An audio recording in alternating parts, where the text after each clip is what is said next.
Welcome बच्चों, नमस्कार। आज हम 2 दिवस ये कविता पढ़ने जा रहे हैं। इसके पहले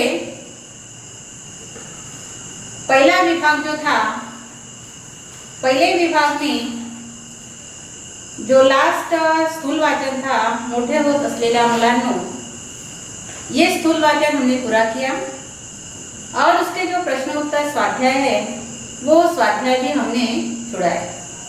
और आज हम देखते हैं दूसरा भाग। और दूसरे भाग में जो पहली कविता दी है वो है 2 दिवस। ये कविता नारायण सुर्वे ये कवि ने लिखी है। उनका जन्म 1926 ते 2010, जन्म 1926 में हुआ है और उनका मृत्यु 2010 में। नारायण सुर्वे के बारे में इसके पहले भी हमारा जो पाठ हुआ शाल, इस पाठ में नारायण सुर्वे के बारे में हमने थोड़ी बहुत जानकारी प्राप्त की है। जैसे कि कवि नारायण सुर्वे ये बहुत श्रेष्ठ कवि थे। वो बहुत सभा सम्मेलन लेते थे, उनको बहुत सारे कार्यक्रम में बुलाया जाता था और उनका वहाँ शाल श्रीफल देकर सम्मान भी किया जाता था। समाज में बहुत ही वो एक आदर्श नागरिक थे और बहुत ही सज्जन गृहस्थ माना जाता है। तो इस प्रकार शाल इस पाठ में नारायण सुर्वे के बारे में हमने थोड़ा सा परिचय, थोड़ी सी जानकारी प्राप्त की है। और आज जो आपके अभ्यासक्रम में जो 2 दिवस ये जो कविता है, ये कविता नारायण सुर्वे ये कवि ने लिखी है। तो उनका हम परिचय देखते हैं। प्रथित यश कवी, ऐसागामी ब्रह्म, माझे विद्यापीठ, जाहीरनामा, सनद, नव्या माणसाचे आगमन इत्यादी कविता संग्रह प्रसिद्ध आहे। स्वतःच्या प्रकृतीशी जोडणारी, निवेदनात्मक संवादाचा वापर प्रभावीपणे करणारी, बोलीभाषेशी जवळीक असणारी, गद्याच्या अंगाने जाणारी विशिष्ट शैली सुर्वे यांनी निर्माण केली। तर त्यांची जी काव्यलेखनाची जी शैली आहे ती स्वतः निर्माण केलेली आहे।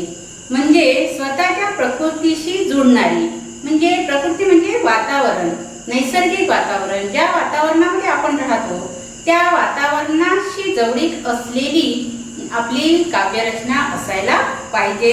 दुसरं म्हणजे निवेदन, जे आपल्याला आपल्या मनामध्ये आहे ते सांगण्याची शैली, संवादाचा वापर, जसं एक दुसऱ्याशी होत असलेला संवाद साधणे आणि आपली जी बोलीभाषा आहे त्या बोलीभाषेशी जवळीक असणारी, गद्याच्या अंगाने जाणारी, म्हणजे थोडेफार काव्याचं स्वरूप हे थोडं गद्याप्रमाणे भासणारं, अशी जी विशिष्ट शैली आहे ही शैली नारायण सुर्वे यांनी आत्मसात केलेली आहे आणि या शैलीतूनच त्यांनी आपली काव्य रचना केलेली आहे। त्यांचे अनेक काव्य संग्रह प्रसिद्ध आहेत। अनेक त्यांचे जे काव्य संग्रह आहे, जसे की माझे विद्यापीठ, हे काव्य संग्रह जे ग्रॅज्युएशन लेवलला यांचा काव्य संग्रह अभ्यासाला आहे। तर अशा प्रकारे अतिशय मोठे, अतिशय श्रेष्ठ असे हे कवी होऊन गेलेले आहेत। तर या कवितेमध्ये कामगार जीवनाची सुखदुःखे त्यांच्या काव्य लेखनाच्या प्रेरणास्थानी असतात। तर त्यांची जी काव्यलेखन आहे, त्यांनी अनेक जे काव्य साहित्य लिहिलेलं आहे, तर त्यांच्या काव्याचा जो विषय आहे तो विषय म्हणजे कामगार जीवन, म्हणजे मजुरांचं जीवन आहे। मजुरांच्या जीवनामध्ये जे सुखदुःखाचे प्रसंग येतात किंवा मजुरांचं जीवन कशा प्रकारचं असतं, त्यांना कोणकोणत्या गोष्टीशी सामना करावा लागतं आणि कशा प्रकारचं त्यावेळी ते जीवन व्यतीत करतात, हे कामगारांचं सुखदुःख, कामगारांचं जीवन हे त्यांच्या काव्य रचनेसाठी प्रेरणादायक आहे, प्रेरणास्थानी आहे. माणसावरील अपार श्रद्धेतून त्यांची कविता साकारलेली आहे. नारायण सुर्वे हे माणसावर अतिशय प्रेम करणारे आहेत. त्यांच्यावर फार श्रद्धा आहे आणि त्या श्रद्धेतूनच त्यांनी आपली कविता साकारलेली आहे. हा त्यांचा परिचय झालेला आहे. आता या कवितेमध्ये कवीने काय सांगितलेलं आहे याबद्दल आपण बघूया. जी मध्यवर्ती कल्पना आहे कवितेची, ती मध्यवर्ती कल्पना आपण पुढे बघू. या कवितेतून म्हणजे तुम्हाला दिलेली जी कविता आहे 2 दिवस, या कवितेतून 2 दिवस वाट पाहण्यात गेले, 2 दुःखात गेले असे जीवनाचे वास्तव चित्र रेखाटताना भाकरीचा चंद्र शोधण्यातच जिंदगी बर्बाद झाली असे भीषण जीवन सत्य कवीने मांडले आहे. तर 2 दिवस वाट पाहण्यात गेले. कवी या कवितेमध्ये सांगतात की मनुष्याचं जीवन हे एक जीवन प्रवास आहे. 2 दिवस दुःखात आणि 2 दिवस वाट पाहण्यात म्हणजे जीवन प्रवासाला कवीनी 4 दिवस असं म्हटलेलं आहे. म्हणजेच मनुष्याचं जीवन हे अमर्यादित असं नसतेच. म्हणजे की मनुष्य जन्माला आला तर अनेक वर्ष तो जीवन जगेल असं मात्र नाही. तर मनुष्याच्या जीवनाला हे मर्यादा आहे. जसं काही मनुष्य जन्मगीताच मरतात, तर काही जीव 40, 50, 60, 100 अशा प्रकारे मनुष्य प्राणी जगतो. तर सांगायचं तात्पर्य म्हणजे की मनुष्याच्या जीवनाला कोणत्याही मनुष्याच्याच काय पण कुठल्याही सजीव जीवाला जीवनाची एक मर्यादा आहे. त्या मर्यादेतच त्याचा जीवनक्रम चालू असतो, त्याचा जीवन प्रवास चालू असतो. आणि हे जीवन प्रवास म्हणजे ही मर्यादा याला कवीनी 4 दिवस असं म्हटलेलं आहे. त्यामध्ये काही दिवस म्हणजे 2 दिवस वाट पाहण्यात गेले, तर 2 दिवस माझे दुःखात गेले. असं एक कामगारांचं जीवन असतं, असं हे सामान्य माणसाचं जीवन असतं. आणि ह्या जीवनाचं वास्तव म्हणजे सत्यता चित्रित करीत असताना त्यांनी भाकरीचा चंद्र कशाला म्हटलेला आहे, तर मनुष्याला जी भूक असते की माझा उदरनिर्वाह करण्याकरिता मला किती कष्ट करायचे आहेत, कोणते कष्ट करायचे आहेत, जीवनाशी कसा संघर्ष करायचा आहे. तर जीवन जगण्याकरता जी भूक आहे, भूक मिटवण्याकरिता आपली भाकर शोधण्यातच त्यांची जिंदगी बर्बाद झाली. म्हणजे पूर्ण जिंदगी माझी भाकर शोधण्यातच नष्ट झाली. अशा प्रकारचं असं एक मानवी जीवन असते, सामान्य माणसाचं, कामगार माणसाचं जीवन असते. हे भीषण सत्य कवीने आपल्या या कवितेमध्ये मांडलेलं आहे. आणि चंद्राची उपमा याच्यासाठी दिलेली आहे की चंद्र जसा गोल असतो त्याप्रमाणे भाकर सुद्धा ही गोल असते. हे गोलाचं साम्य या ठिकाणी त्यांनी दाखवलेलं आहे. आणि सामान्य माणूस, मजूर माणूस हा गरिबीतच जीवन जगतो. त्याला गरिबीमध्येच जीवन जगावं लागते आणि एक दिवस तो गरिबीतच मरण पावतो. आणि अशा प्रकारे आपला उदरनिर्वाह करण्याकरता श्रम करत करतच त्याचं आयुष्य संपून जाते. हे त्याच्या जीवनाचं भीषण सत्य कवितेमध्ये कवीनी मांडलेलं आहे. पण हे सत्य मांडताना जगाच्या या शाळेत दुःख पचवून जगण्याची शिकवण आपल्याला मिळाल्याचे ते सूचित करतात. ते हे सांगतात या कवितेतून की हे जे जग आहे हे एक शाळा आहे. जसं आपण शाळेत शिकायला जातो आणि शाळेत जाऊन आपण जे पुस्तकी ज्ञान घेतो त्याप्रमाणे ही जग जे आहे ही एक फार मोठी शाळाच आहे. आणि या शाळेमध्ये अनेक विषय आपल्याला शिकवल्या जातात. आणि या शाळेत आपण हे शिकतो की माणसाला दुःख येणारच. दुःखाशिवाय कोणाचंही जीवन नसते. सुख आणि दुःख ह्या दोन्ही गोष्टी येतात, परंतु जीवनामध्ये दुःखच जास्त वाटतं आणि सुख हे कमी असते. तर जेव्हा जेव्हा आपल्याला दुःख जीवनामध्ये येते तेव्हा हे दुःख पचवणे म्हणजे सहन करून आपण एक आशावादी जीवन जगलं पाहिजे की आजचा दिवस जरी दुःखाचा असेल, परंतु येणारा काळ दुसरा, पुढे येणारा काळ हा काहीतरी माझ्यासाठी सुख घेऊन येणार.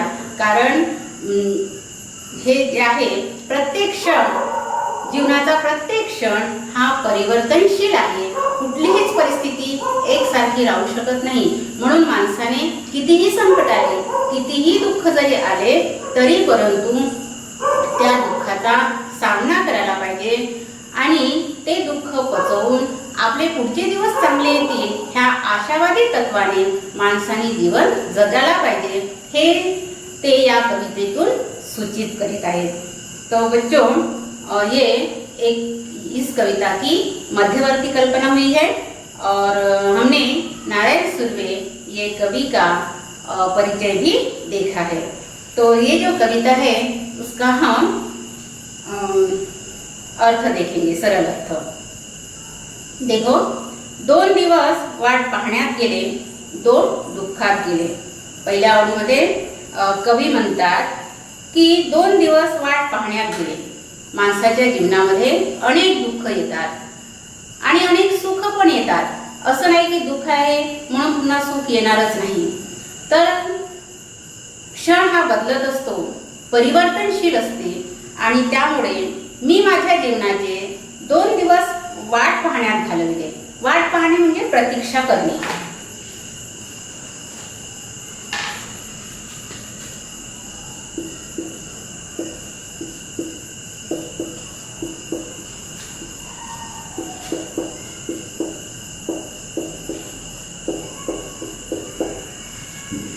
कवी म्हणतात की माझ्या जीवनातील जे 4 दिवस आहेत, 4 दिवस म्हणजे माझी जिंदगी, माझं जीवन प्रवास, ते ह्या 4 दिवसापैकी 2 दिवस म्हणजे अर्धा काळ, माझ्या जीवनाचा अर्धा काळ तर दुःखातच गेला. आणि त्यानंतर 2 दिवस अशी प्रतीक्षा केली, अशी वाट बघितली की 2 दिवसामध्ये पुढचं आयुष्य माझं सुखात जाईल. हिशोब करत आहे किती राहिले डोईवर उन्हाळे आणि मी माझ्या जीवनाचा हिशोबच करत आहे की अजून मला किती संघर्ष करायचा आहे, अजून मला किती दुःख सहन करायचं आहे. आणि माझ्या डोक्यावर, डोईवर म्हणजे डोक्यावर,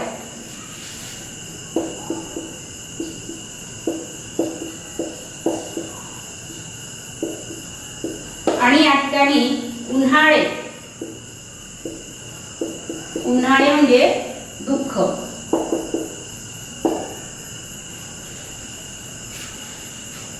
तर या ठिकाणी कवी म्हणतात की मी हिशोबच करत आहे की माझ्या जीवनामध्ये अजून किती दुःख आहे, माझ्या डोक्यावर किती उन्हाळे आहेत. पुढे म्हणतात शेकडो वेळा चंद्र आला माझ्या जीवनामध्ये अनेकदा. असं नाही की माझ्या डोक्यावर म्हणजे दुःखच दुःख आहे, दुःखाचेच उन्हाळे आहेत किंवा दुःखाचेच दिवस आहेत असं नाही. तर कित्येक वेळा, शेकडो वेळा चंद्र आला. आता चंद्र म्हणजे काय, चंद्राची उपमा या ठिकाणी का दिलेली आहे, तर चंद्र हे शीतलता देणार आहे, सुख देणार आहे. आणि चंद्राची शीतलता माणसाला आवडतं. जसे की सूर्याचे प्रखर ऊन आपल्याला चटके देणारे असतात आणि म्हणून सूर्याच्या प्रखर उन्हाला त्यांनी उन्हाळे म्हटलेलं आहे, दुःख म्हटलेलं आहे. परंतु अनेकदा माझ्या जीवनामध्ये चंद्र आला, अनेकदा माझ्या जीवनामध्ये शीतलता आली, चांगलेही दिवस आले, तारे फुलले, जे अनेक सुखद घटना घडल्या, रात्र धुंद झाली, अनेक रात्री, अनेक दिवस मी अतिशय आनंदात पण घालवले. परंतु हे जे सुख आहे, हे सुख किती दिवस टिकलं, क्षणिक. माझ्या जीवनामध्ये हे जे सुख आहे हे क्षणिक झालं. पुन्हा मला भाकरीचा चंद्र शोधण्यातच जिंदगी बर्बाद झाली आणि हे सुख केव्हा आले आणि केव्हा निघून गेलं याचा ठाम पत्ताही लागला नाही आणि माझं जीवनच पूर्ण भाकरीचा चंद्र म्हणजे भूक भागवण्याकरिता लागणारे श्रम उदरनिर्वाह करण्याकरता, माझ्या संसाराचं पालनपोषण करण्याकरता तच माझे अनेक दिवस, माझ्या जीवनाचा अनेक काळ निघून गेला आणि अशा प्रकारे माझं पूर्ण जीवनच, माझी पूर्ण जिंदगीच बर्बाद झाली, नष्ट झाली. बर्बाद होणे म्हणजे नष्ट होणे.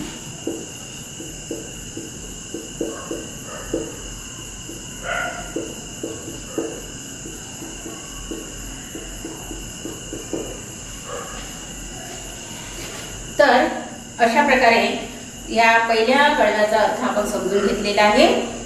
तर मला असं वाटतं की आपण सर्वांना ह्या अर्थ समजलेला असेल.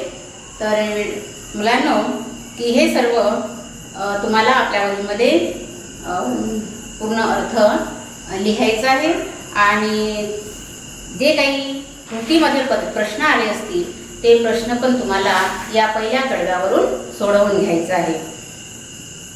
तर आज आपण या ठिकाणी थांबूया. उद्या आपण पुढचा भाग घेऊ. धन्यवाद.